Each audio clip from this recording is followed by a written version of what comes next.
Very good morning and welcome to CIO Talk Radio. To learn more about the show, please visit www.ciotalkradio.com. And as always, we invite you to join the discussion on Twitter, hashtag CTR Live, and look for this show as hashtag omnichannel or hashtag mobility. Today's topic is enabling omnichannel retail innovation. And our guest for today's show is Adam Silverman, who is the principal analyst with Forrester Research on omnichannel. Good morning, Adam. How are you? I'm fine. Good morning to you as well. And life is doing good. I'm sure that it's pretty early for you there in the West Coast and you're getting started. Yes, life is great. Lots of activity in this space. So happy to be here talking with you about the omnichannel and the future of retail. Great.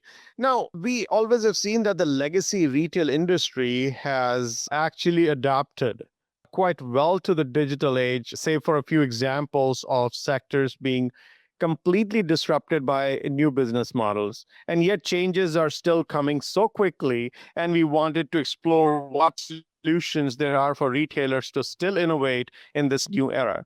With that said, the first question, Adam, I'd like to pose here is that we are actually living in a changed world for our retailers. And they are also trying a lot of things to always stay competitive and relevant.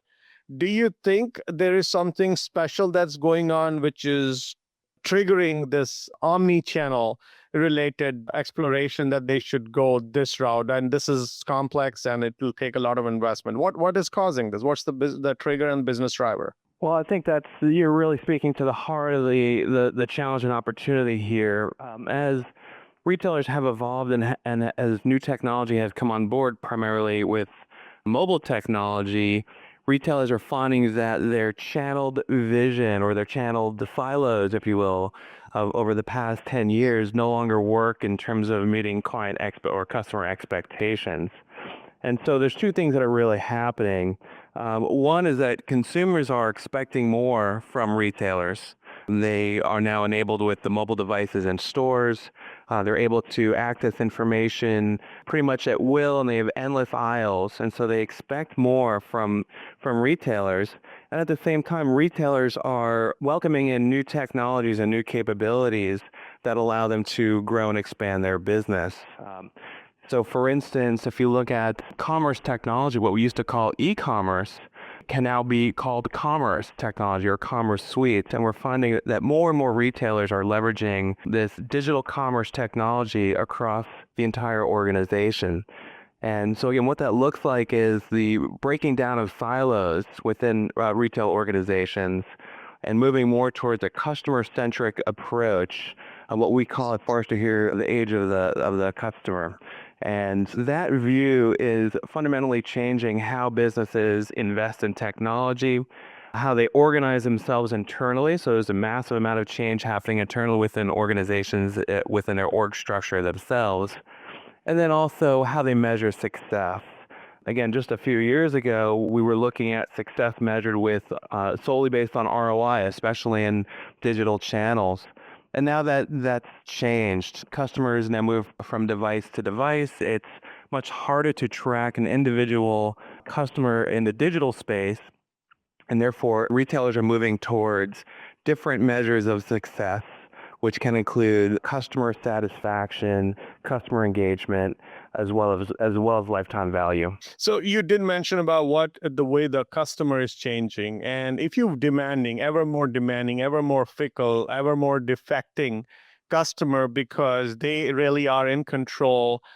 Yes, this you could construe this as a race among different retailers, but do you think any of these tactics which will allow you to feel good as a marketer or someone who's handling omnichannel in your organization, or even for that matter, CIOs, any of these tactics could be short-lived? So are we just going to be having a moving target all the time? Well, I think there's some truth to that. There are some tactics, even some maneuvers, if you will, that might be temporary. And for instance, I'm thinking about the role of the e-business leader or e-commerce leader moving into an omni-channel role. And that role potentially could go away in the future, and there could be a chief digital officer that's overarching the entire organization. So that omni-channel role might be transient. However, in my opinion, and I would say for the opinion of most of my colleagues here, this move to be more customer centric is not a new concept. I mean, this has been happening since the dawn of commerce, and the fact is that over the past 15 years with e-commerce and the highly trackable nature of digital commerce, we've sort of fallen in love with the ability to track at a very granular level in terms of ROI by channel or by program. And so what I think will stay is this renewed investment in the customer. And again, the devices that consumers have are endless. They're only going to grow. And so the tactics that are used to communicate to customers over different channels might change. But the customer-centric view, I think, is very much an area that retailers are focusing on today. And I will actually turn this conversation a little bit more on the technology side and speaking in the same way. Although the future is unclear in terms of devices and methods of communication, and again, to your point of that moving target, where retailers are focusing their time today is on enabling the technology to facilitate any communication in the future. So they're decoupling their systems and their silos. They're moving e-commerce to be a commerce suite. They're creating these loosely coupled enterprise layers that are basically detached from the experience and detached from the channel. And that is really the investment in that platform that's happening today to enable that future where, again, to your point, it might be elusive as to what the customers want and what devices they communicate on. So I think there's a little bit of both. There are some transient areas, but certainly the focus on the customer is absolutely, in my opinion, the right move.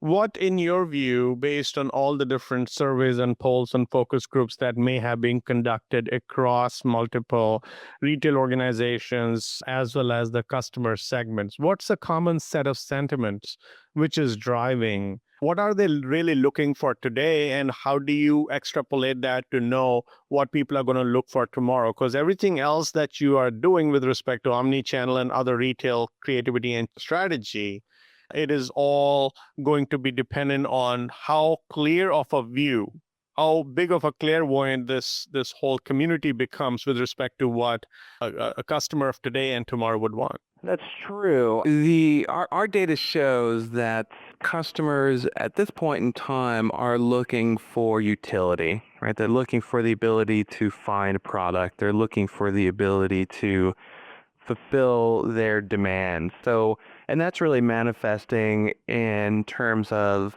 an omni-channel today. I would say the greatest success is around fulfillment and inventory visibility across the enterprise. So let's say you're in a store and you see a size small and a large, but you're a size medium. Retailers are now enabling the ability for associates to fill in that missing item within the store from any option within the enterprise. And the same thing on the e-commerce side. So traditionally they've had separate distribution centers and separate inventory. And if you're out of inventory within that specific product, you couldn't get it. And so now retailers are enabling their stores to be fulfillment centers. And so that does a lot of things in regards to improving margin. No longer is there, I should say, breakage is less. You don't have to put things on markdown as often because you have complete sets across the enterprise. And also satisfaction in terms of quicker shipping. So for products being shipped from a local store rather than a distribution center in the middle of the country, and if you live on a coast, you actually might get that product faster. So we're seeing a lot of the customer needs centered around finding specific products that they already have in mind. It's less around discovery. So that's where we see it. That's where today is. Now we also have data that shows that customers are willing to try new technologies and new capabilities in terms of engagements, whether it's through digital displays or some in-store technology or even around social, and just leveraging different techniques and technology in order to discover new products and become aware of new products.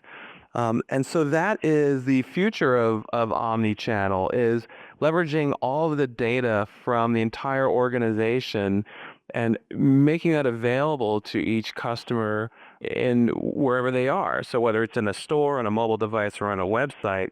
And that's really, there's some knowns there. For instance, I think it's pretty clear that customers would like to see product reviews, whether it's in store, online, or in mobile. But it's unclear if they will truly resonate with techniques such as magic mirrors or shopping with friends in store, kind of virtually. Some of those might be incremental benefits, but I don't know that they're game changers. So I would say that from the experience perspective of creating new experiences, omnichannel may or may not be the solution, right? From a fulfillment perspective, from meeting missed demand, from inventory visibility, huge wins there. And that's where the majority of the dollars are going for CapEx. But in regards to the experience piece, I think the jury's still out. So if you were to divvy up a budget of a retail organization which is putting things in omni-channel, so sure, there's people, process, and technology side. Where do you think the most need is, and where essentially the most investment is going? So that is a clear answer. The need is around the technology in terms of CapEx investment. I think there's equal needs regarding people and process, but I think those are solved in a different way. And so when I think about retail, and I think about these legacy systems that retailers have been using for years, trying to hook those up in a meaningful way to create an omni-channel experience, whether that's just fulfilling missed demand and having visibility of inventory, or whether it's hooking up a CRM system across associates in a store as well as online, the connection of those technology layers is complex. So you're seeing a lot of movement within the e-commerce space. You see SAP acquiring Hybris a few years ago. Oracle purchased ATG. And so some of these larger enterprise software suites are now looking to augment their legacy systems with new digital capabilities. Now, that is sort of a vision. I wouldn't say that, I mean, they're not there today, meaning SAP certainly has an integrated Hybris, and Oracle's still in the works of hooking everything together to create a single vision and solution for retailers. But that is where the majority of the investment is happening. And by the way, that doesn't necessarily mean that you must understand exactly what will happen in the future. So creating these loosely coupled systems in a service-oriented architecture enables for flexibility. It's something that we call Agile Commerce. And Agile Commerce is really the blend of omni-channel with agility. And so these systems are being set up in order to facilitate the agility. Now, the people piece, I would sort of, let me just bulk, I guess, people and process. Retailers are still kind of stuck in old ways. They still have silos. It's still hard to get budgets for these omni-channel initiatives. It's not something that's just ingrained in us as retailers. And so there's evolution in terms of the thinking.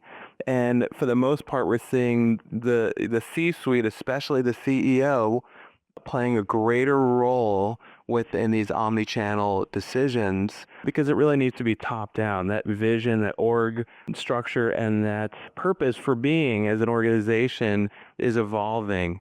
And you're seeing pretty dramatic changes. For instance, we're seeing some organizations create structure around the customer journey, right, in terms of their life cycle rather than channels. And that's kind of arduous. That can be painful. Measurement of success is very important in to enable success there. And so that is an area that is in flux right now. And so although... So let's do this, Adam. Let's take a quick break, and listeners will be right back. Adam is actually definitely explaining what are the different aspects where the investment should be and what are the organizations doing. Great discussion. Please stay tuned. We'll be right back.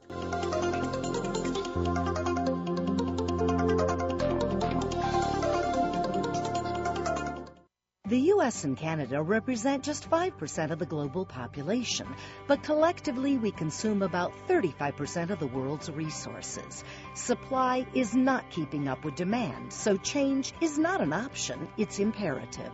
Siemens brings knowledge to power through modernization, responsible energy consumption, and greening the grid projects. Siemens Smart Grid has the answers. Just Google Lead the Charge portal.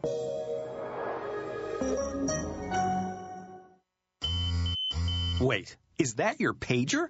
There's nostalgic, and then there's completely irrelevant, like having a hardware-heavy business phone system. These days, over 300,000 businesses use RingCentral, the cloud-based business communication solution for the way you work. Set up multiple users in multiple locations in minutes and manage the entire system on your smartphone starting at $19.99 a month per user. So get that 20th century phone system out of your 21st century business. Sign up for a free trial at ringcentral.com.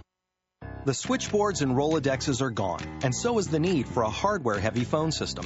These days, over 300,000 businesses use RingCentral, the cloud-based business communication solution for the way you work. Set up multiple users in multiple locations with voice, text, conferencing, even Salesforce integration, and manage your entire system on your smartphone starting at $19.99 a month per user. So get that ancient phone system out of your modern office and off your bottom line. Sign up for a free trial at ringcentral.com. HP is proud to sponsor this program. Tap into our expertise, innovation, and services to bring your most important workloads to the cloud.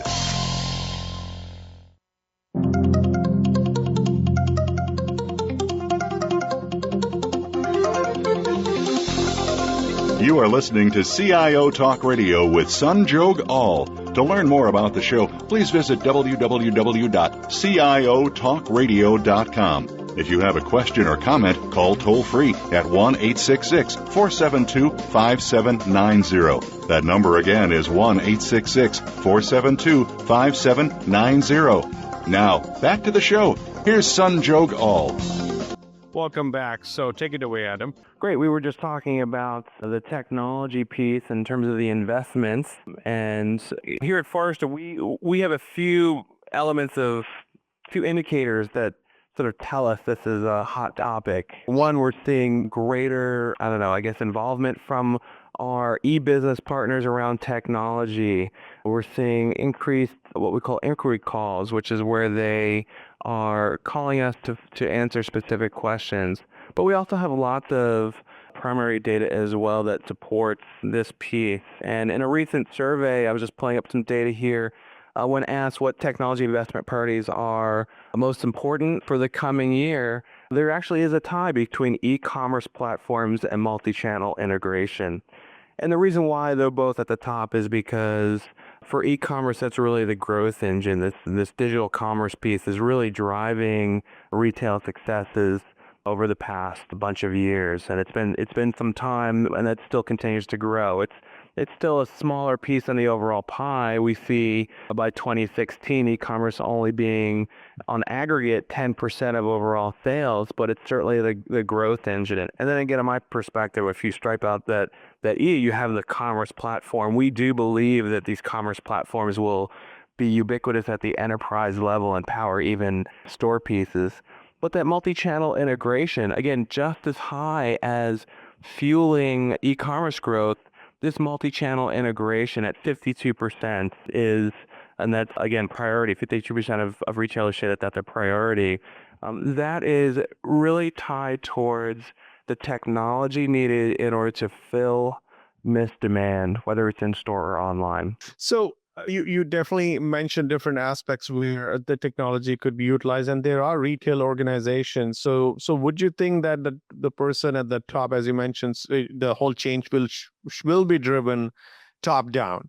And so do you think CEOs are going to say, show me the capability or else take this money and build that capability? Are there cheaper, faster, better ways to achieve capability versus ripping apart your technology, which may be there and it is going to keep the business going while you experiment? Because do you think this is like a sure shot deal where we don't have to really look back, or is this more of an experiment to invest in all possible channels, calling it omnichannel, and then we are going to see the positive ROI and everybody's on board?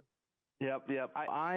First of all, I think the term omnichannel is an odd one because we're talking about touch points, not channels, and it's really a manifestation of this multi-channel discussion that started 5 or 10 years ago when customers wanted to buy online and return in store. And so omnichannel is probably not the right word. And so I think, and there's a lot of fluff and buzz around the topic as well. And so what we're trying to do is try to sort of strip away the really tangible pieces where investment should occur, and then also look at some of the experiential pieces and potentially plant some seeds and see if they grow. So when it comes to the enterprise layer, it's the jury's in on this one. Retailers are doubling down. They're focusing on building an infrastructure that it looks different, right? It's no longer in silos. It's connected at an enterprise level to give a singular view of customers, a singular view of product.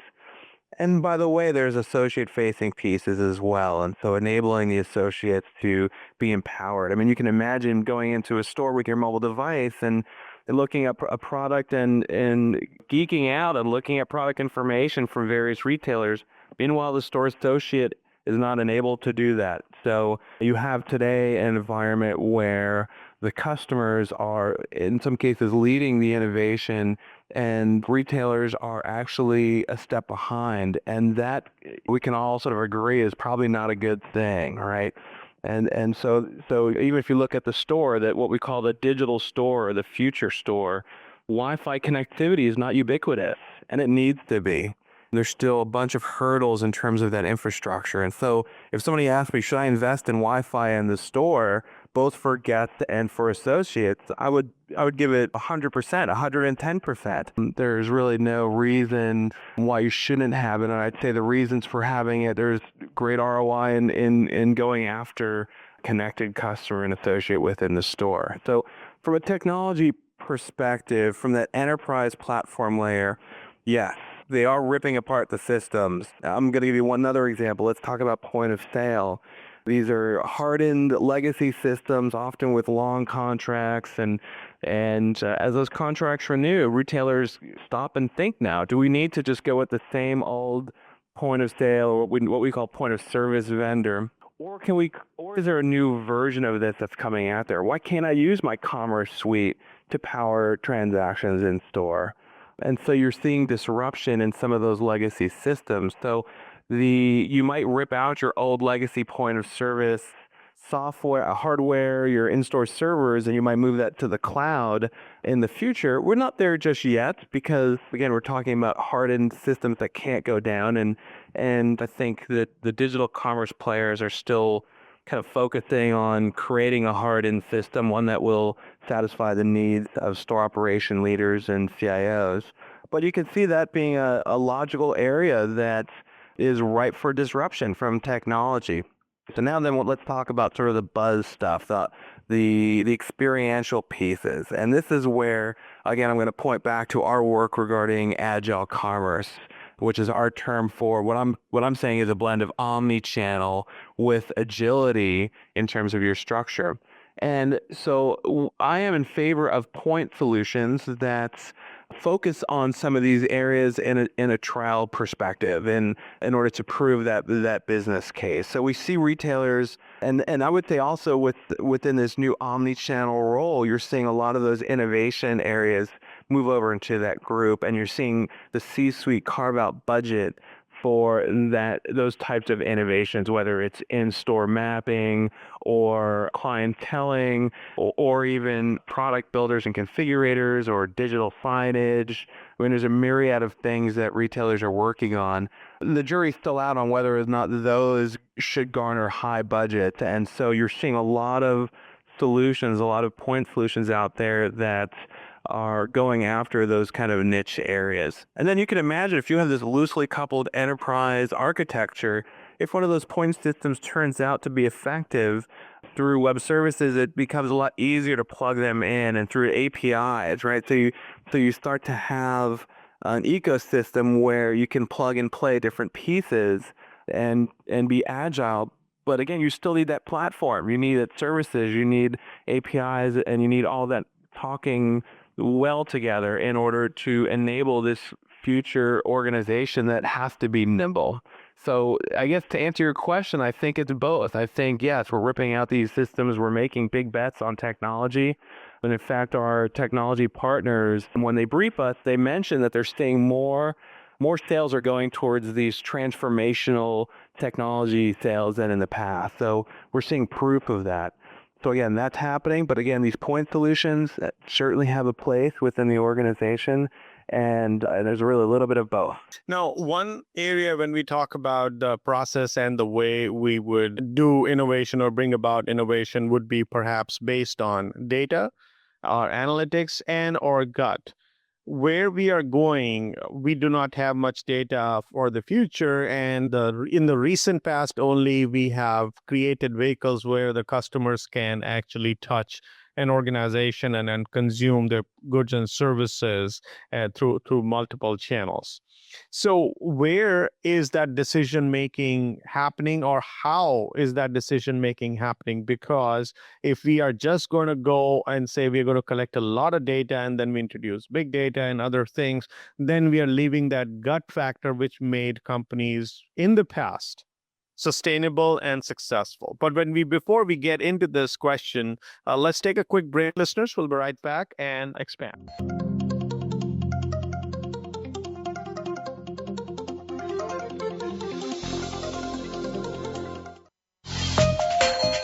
HP is proud to sponsor this program.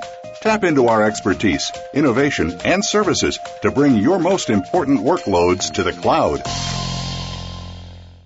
The U.S. and Canada represent just 5% of the global population, but collectively we consume about 35% of the world's resources. Supply is not keeping up with demand, so change is not an option, it's imperative. Siemens brings knowledge to power through modernization, responsible energy consumption, and greening the grid projects. Siemens Smart Grid has the answers. Just Google Lead the Charge portal. The switchboards and Rolodexes are gone, and so is the need for a hardware-heavy phone system. These days, over 300,000 businesses use RingCentral, the cloud-based business communication solution for the way you work. Set up multiple users in multiple locations with voice, text, conferencing, even Salesforce integration, and manage your entire system on your smartphone starting at $19.99 a month per user. So get that ancient phone system out of your modern office and off your bottom line. Sign up for a free trial at ringcentral.com. Wait, is that your pager? There's nostalgic, and then there's completely irrelevant, like having a hardware-heavy business phone system. These days, over 300,000 businesses use RingCentral, the cloud-based business communication solution for the way you work. Set up multiple users in multiple locations in minutes, and manage the entire system on your smartphone starting at $19.99 a month per user. So get that 20th century phone system out of your 21st century business. Sign up for a free trial at ringcentral.com.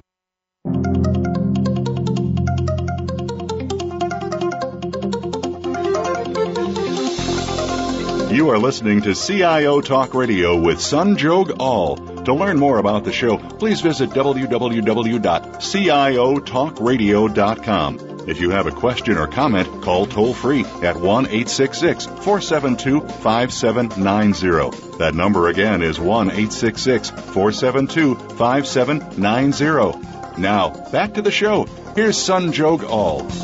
Welcome back. So when we are talking about all the different technology investments and we spoke about processes, we'd like to touch upon the data and how you'll make decisions. Is it going to be gut, analytics, one or more of the other? And if we are going to do all of those, either of those two, would innovation take a backseat because we are too busy crunching numbers? Well, it's a great question. It's probably one of my favorite questions. I come from, before I was an analyst, I was a retail executive. I led e-commerce organizations and marketing organizations for both small and large retailers. And so I have a direct marketing background. So I'm very much a fan of data. I don't know that there is room for making decisions purely on gut. I think you can have a hypothesis and go after something, and that's that innovation piece you're talking about. But measuring success is really important, and having that up front is really important too. And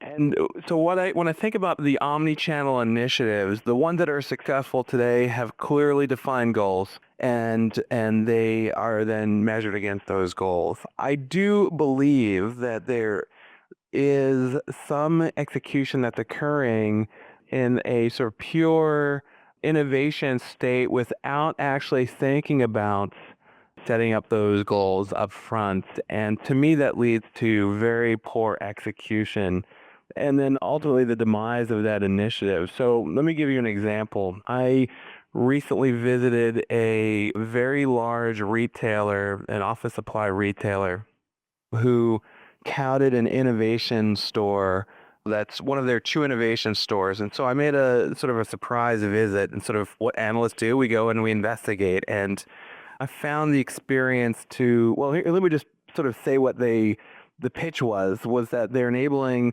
online commerce within the store, right? So that sounds great. That sort of on the surface sounds fine. However, when you actually go to use that kind of service, for instance, I was trying to purchase some office supplies, and I went to one of the kiosks in the store, and I went through the process of purchasing it, and I selected that I want to pick those items up in the store. Well, this retailer decided to ship me the office supplies from their distribution center rather than simply pointing me 2 steps to my left to pick up those supplies, right? So the buzz of sort of digitally enabling your stores and allowing online commerce within the store sound good, but without measurement of success and without having those analytics that are customer centric and not channel centric, you miss the mark. And so that was a massive miss, in my opinion. Again, we're not talking about a small organization here. So the sort of siren song of some of these omni-channel capabilities are they're tantalizing, and so I think you sort of go after that shiny object. So let's sort of get back to the measurement of success piece. That is certainly an area that needs greater focus. And in my opinion, in my research from talking with retailers, they'd like to see more of that measurement of success up front. So I would strip out gut from the decision making and have it purely based on analytics. However, you also need to be disciplined and invest in innovation. Right. And so the best retailers that are succeeding in omnichannel have a dedicated innovation budget. And we still need to make decisions based upon where that money goes in terms of what initiatives. But measurement of success looks a little different. It's less about ROI and more about customer satisfaction or lifetime value. And in my opinion, the view of success for some of these omni-channel initiatives is much longer, right, than the kind of old school e-commerce, how are sales this second or this minute, or we made a change on the website and therefore we saw a 10% improvement in conversion rate. So I think measurement of success is changing. Now, so there is a lot of sort of an adjacent topic is this data piece, right? So obviously the digital technologies allow you to collect more data, and so you can choose to measure success in different ways with that data. But that data is also powering new initiatives such as mobile, right? And there's a whole stream of mobile innovation that's occurring that in the future will leverage massive amounts of data in order to really drive some relevant experiences, both in-store, online, at the bus stop, wherever you are. So when you do mention about a mobile, and that's just one of the channels, do you think that's where the whole retail is going to move? And yes, we still want to go and touch, feel a t-shirt or any other item. Do you think we are going to really say, I would want to come in there just as a place where I could see displays, and then the rest of it, I could be walking around in store or out of store, and you guys just deliver to me and things like that? Because right now we are kind of confused between, should I chase more people to attract them to a store 4 items where we need to touch and feel the fabric or like a shoe, for example. And then there are others who would want to say that there's no point in using the real estate, increasing your fixed costs. Might as well just create an online store which can be very easily accessible through a mobile phone and or a desktop, and let us just kind of stay there. We've seen successes in both, so I'm not sure what's missing or what's ahead that people are preparing for. Well, so the answer to that question is really what the customer wants, right? Today, I might want to go into the store and touch and feel something and have that experience and engage with associates. Tomorrow, I might want to refill my order at the bus stop, and I don't really need to engage with the product. So it's complex, and it's really customer driven. So I would caution on treating mobile as a channel, and I would also caution on treating mobile as something that's just retail focused. Mobile is going to, I mean, it's just a part of us. It's an extension of who we are. It's an extension of our social network, and it's really transforming all industries. I'm sure it's happened to all of us where you leave your mobile device at home and you forget it on the counter, and throughout the day you have this level of anxiety because you don't have that ability to connect. And so mobile is really transforming a bunch of things. Here's an example regarding mobile point of service. So in a couple of weeks, I'm having a bit of research come out regarding, it's a market overview for mobile point of service. And one of the elements in that is retailers originally implemented mobile point of service as a way to enhance the experience. However, they didn't necessarily see a greater lift in engagement because they simply had a device. What they did see, though, was greater efficiency within the store. So the ability to move mobile devices from store to store based upon seasonality, or whether it's the specific parts of the country and weather patterns or holiday seasons, deploying mobile point of service is an easy way to get new registers out there. And so from an efficiency perspective, there is a good amount of ROI there. So it's not always about the experience. And I bring that up because there's an example of, we talk about mobile being very customer centric and focus on the customer, but the reality is it's just an amazing tool for associates as well. And so I'm sure there's every organization and every business could benefit from that mobile evolution. And then you mentioned something too about moving customers to the store. I don't know that I would treat mobile and digital as a way to just fuel store sales. I mean, our forecast data does show that by 2017, m-commerce is still just a smidge. Overall, digital commerce is roughly 10%, and the majority of sales still occur in the store. However, this digitally influenced revenue piece is much higher. It's much closer to 50%.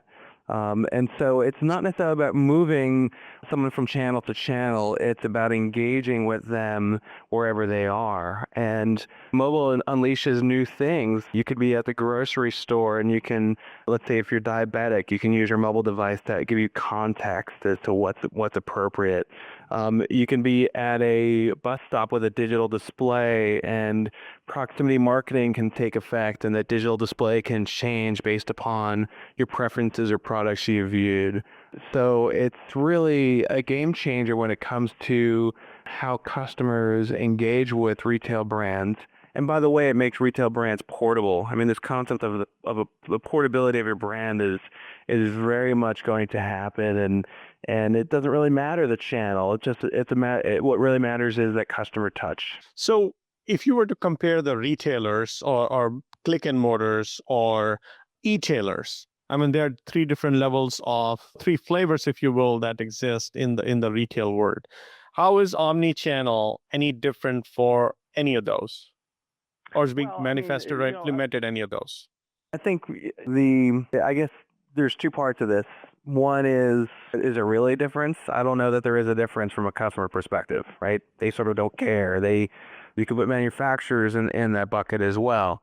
They have a specific need. They don't care if they don't think about channels, right? It might be more around convenience. I prefer to buy online because I live in a rural area and there's no stores nearby. Or I'm an analyst and I'm so busy that I have no time to go shopping, and therefore I prefer all my orders to come online. Or I have a lot of free time and I like to go and have that in-store experience. So I think it's customer centric versus channel centric. I don't know that customers will think about or even think about today about channels, and that's, I think retailers need to move away from that concept. That's why I don't really like the term omnichannel, but we're using it today because that's sort of what is the common jargon, if you will, for this concept. But there are differences, and the retail stores, the physical stores, have an advantage and a shackle around their ankle.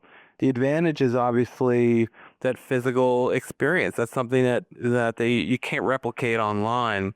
The shackle is just layers and layers of legacy technology that is, again, hardened systems that need to be cracked open and exposed. And that is painful. That's expensive. That requires a commitment, a long-term view of success.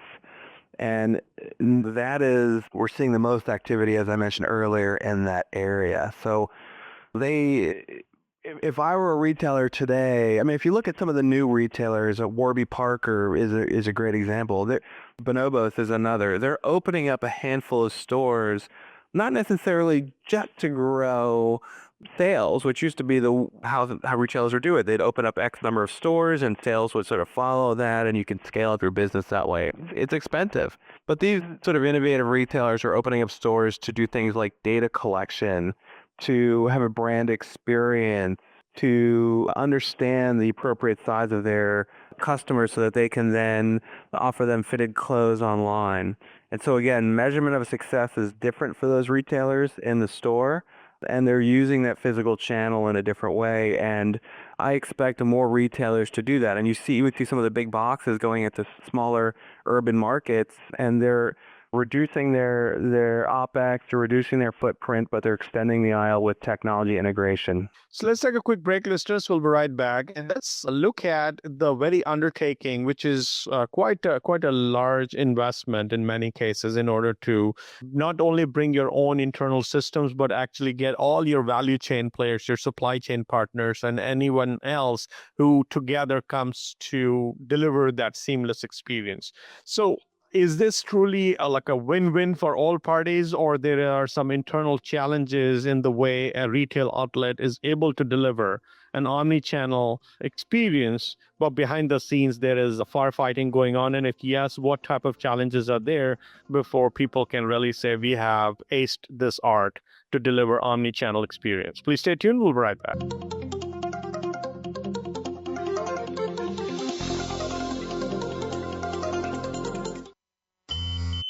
Wait, is that your pager? There's nostalgic, and then there's completely irrelevant, like having a hardware-heavy business phone system. These days, over 300,000 businesses use RingCentral, the cloud-based business communication solution for the way you work. Set up multiple users in multiple locations in minutes and manage the entire system on your smartphone starting at $19.99 a month per user. So get that 20th century phone system out of your 21st century business. Sign up for a free trial at ringcentral.com. The U.S. and Canada represent just 5% of the global population, but collectively we consume about 35% of the world's resources.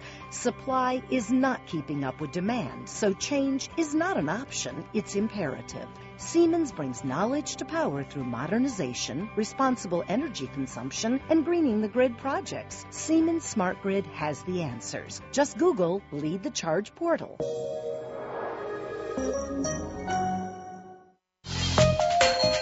HP is proud to sponsor this program. Tap into our expertise, innovation, and services to bring your most important workloads to the cloud. The switchboards and Rolodexes are gone, and so is the need for a hardware-heavy phone system. These days, over 300,000 businesses use RingCentral, the cloud-based business communication solution for the way you work. Set up multiple users in multiple locations with voice, text, conferencing, even Salesforce integration, and manage your entire system on your smartphone starting at $19.99 a month per user. So get that ancient phone system out of your modern office and off your bottom line. Sign up for a free trial at ringcentral.com.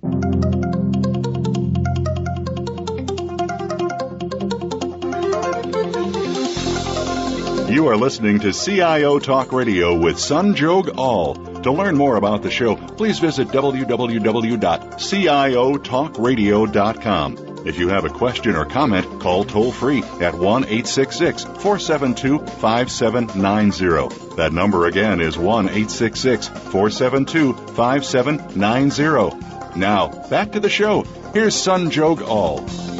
Welcome back. So in terms of making any such mega innovation-centric change happen, that is omnichannel delivery, you got to have quite a few moving parts behind the scenes and not only within your company, but even outside. So is there true harmony there, or there is chaos and we are somehow able to wrap it and show that, yes, we have everything under control? What's going on behind the scenes? A bit of chaos. There's no true harmony today. And I would say from working in the retail business, is there ever true harmony? There's always things that can be done better. There's always complexity. I worked at a very large big box retailer and a few years ago, and they had buying teams for both online and their stores. And so as a manufacturer or as a supplier of those products, you're dealing with two different buyers, you're dealing with two different organizations, pricing, and so you had these very separate worlds, a very channel-specific world. Well, we're breaking down those barriers, and the customer doesn't care again about channel, so we're breaking that down. And internally, those organizations are changing, and then therefore, sort of downwind, these manufacturers and suppliers are having to change as well. And so even technology around product information management systems and hooking those systems up to all channels is key. And you can imagine in the past, if you were a manufacturer selling into storage, you didn't have to have robust metadata or product attributes. That digital enablement wasn't there, but now you need to have that. And so manufacturers are stepping up to the plate and creating better content. They're thinking about their role within omnichannel. And by the way, these customers, when they're in the store and showrooming, they're looking at manufacturers' websites. And so one way to prevent showrooming is for manufacturers to have rich product information that's in line with the store associate and even powering some of the store messaging as well. So there's lots of changes happening there. Now let's talk about internally. You're seeing in these decisions, in these technology purchases, you're seeing more people at the table. What used to be IT is now what we call here Forrester BT, or business technology. The technologist is playing a more strategic role in the success of the business because the technology is enabling success. It's not just about having a help desk and keeping computers up. It's really about strategically thinking about the value proposition of the software that they're buying. And so you're seeing more technology leaders be at the desk at the table with business decisions and helping out with those business decisions. On the same vein, you're seeing more marketers at the table, more in the e-commerce leader at the table when it comes to things like store systems, because those store systems, such as mobile point of service, have a connection with the customer and that customer experience. And the e-business leader, again, we talk about them moving more into this digital strategy role. They're the ones that have been looking at conversion rate online for 15 years. They know conversion rate by department, and now with some new technologies around in-store measurement and analytics, they're really the ones that have the expertise in terms of testing and measuring and turning that data into insight. So Is there firefighting? There can be, but you can see how in this sort of complex change that the C-suite, especially the CEO, really needs to set that tone and really needs to lead. And for the most part, they're doing that. They're playing a much bigger role in these conversations and shaping their organizations. One last question, max 45-second or a minute. If you were to send retail and marketing and operations and IT people to the school to get most trained and in the best possible manner and also set appropriate expectations, what would those be in order for this to really deliver success sitting outside and watching what all is going on so far? Think about customers, not channels. Think about measurement of success, define that up front. Understand the technology, understand how it enables success. Those would be the three things that I would focus on. And I would also say 4 is adjust your organization appropriately to be customer-centric. So those are the 4 areas that I think would be the major takeaways. And by the way, those 4 areas are pretty big projects. I mean, we're not talking about a single swift blow. We're talking about an evolution and a process. And for the most part, retailers that are going to be relevant in the future are moving down this path. On behalf of the show and our listeners, I'd really like to thank you, Adam, for sharing your thoughts on what omnichannel truly is, how it is being manifested, how the business, technology, operations, and other value chain partners have to come together in order to make this a reality and actually get value out of it. Great. Thanks, Sanjog. I appreciate it. Thank you so much again, Adam. Now, listeners, hope you enjoyed the conversation. Adam had some great insights on the subject. And please like us on Facebook, search for CIO Talk Radio, and be sure to follow us on Twitter. Thank you again for listening to CIO Talk Radio. This is Sanjog Aul, your talk show host. Till next week, take care and God bless.